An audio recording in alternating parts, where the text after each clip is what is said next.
Today's video is sponsored by Surfshark VPN. On these cold winter's nights when the darkness seems never-ending, my mind drifts back to my days in Paris. Ah, those carefree days, roaming the banks of the lazy Seine, the Arc de Triomphe, the Eiffel Tower, and those hilarious romps around Montmartre with Jean-Claude and Little Billy. Ah, memories. But it does not do good to dwell upon the past. For me, when I am struck by this agonizing nostalgia, I use my Surfshark VPN to access French streaming services to hear voices that remind me of those long-ago days. And with Surfshark's advanced encryption, I can be sure that my private sadness will remain private. Surfshark has taken pity upon lonely souls such as we, for if you follow the link in the description below and enter the code JAGO, you can get 83% off a 2-year plan with 3 months extra free. There is even a 30-day money-back guarantee should you be suffused with regret. But you did not come to hear the ramblings of an old fool and his VPN. I shall bother you no longer. On with the video. Today we're on the Thames link at Haydons Road. Why Haydons Road? I don't know. Let's find out. Haydons Road is a very small station. I wouldn't call it a halt exactly, because it does have a ticket office. But that ticket office is, as far as I can tell, usually, if not always, unstaffed. It feels like a halt. There's not much by way of station facilities. It's on the Loop line, serving Wimbledon and Sutton, between Wimbledon and Tooting. I guess you'd say it's in Merton, but the boundaries of these places tend to be a little bit nebulous. It gets 2 trains an hour in each direction, which isn't bad by most standards, but is quite sparse by the standards of London Zone 3. The station opened on the 1st of October 1868 under the name Haydons Lane, with an E. The name seems to have been a source of some uncertainty. Maps from the 19th century sometimes spell Haydons with an O per the modern spellings, and sometimes show Haydons Lane as a single word. Regardless of all this, the station received its current name in 1889.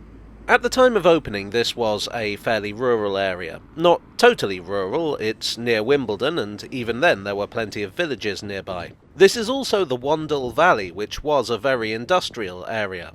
I think the builders of this station figured that there was growth potential in the area around here.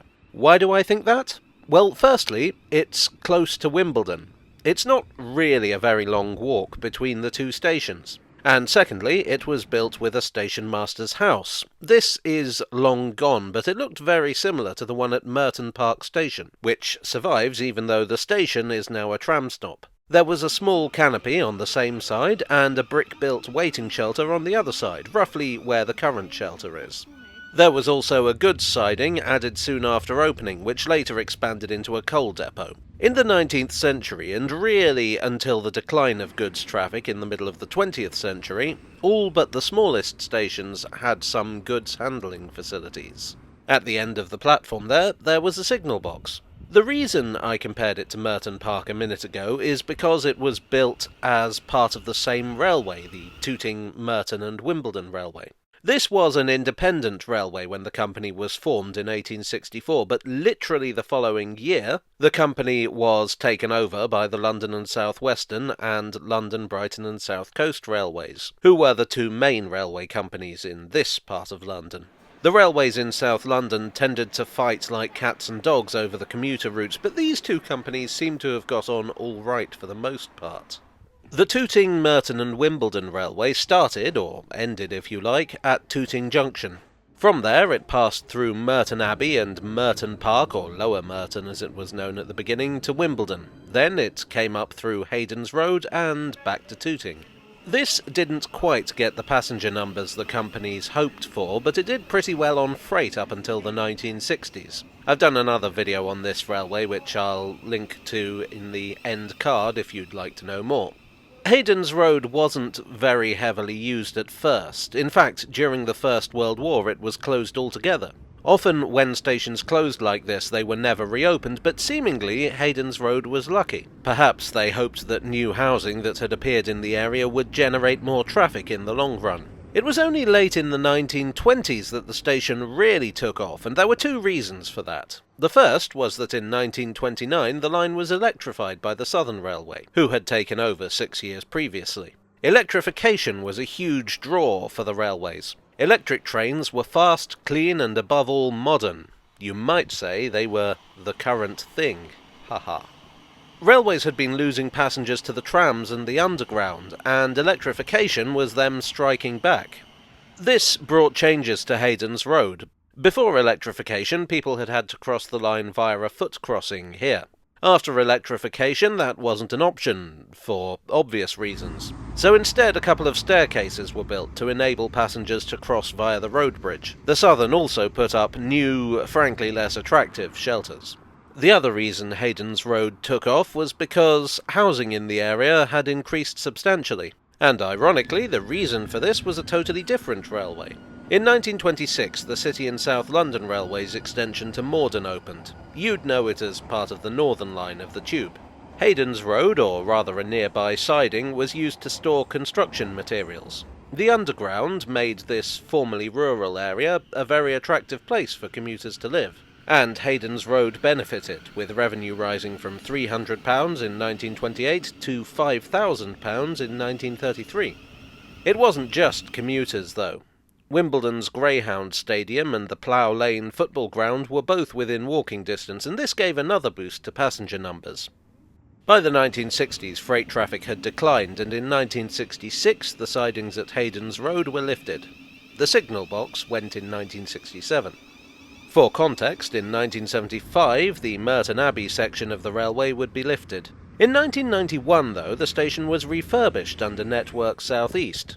London had recently seen the arrival of Thameslink, a programme that consisted of reopening and refurbishing old commuter lines. Haydons Road would now, for the first time in decades, have a service direct to the City of London. The new ticket office and shelter went up. In fact, the ticket office still has a Network South East blind. I suspect that traffic wasn't as heavy as anticipated. As I say, the ticket office seems permanently unmanned. There are now houses where the goods sidings used to be. But the station is in good condition, there are shops nearby, there's a bus connection, and if you don't mind the lack of shelter, I'd honestly say it's pretty decent. I think that building this station was something of a gamble, and I can't say whether it's paid off over the past century and a half, but I don't think it's a loss. We never did find out why Haydons Road. Oh well, I guess it's a mystery.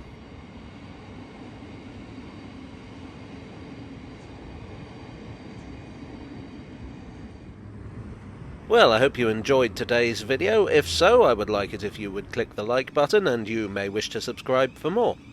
I'd like to thank my donors on Ko-fi and Patreon for your ever-generous support. You are the electrification to my loop line. Thanks also to Surfshark for sponsoring this video. Click on the link in the description below to take advantage of their generous offer. And I'll see you all again very soon. Cheerio.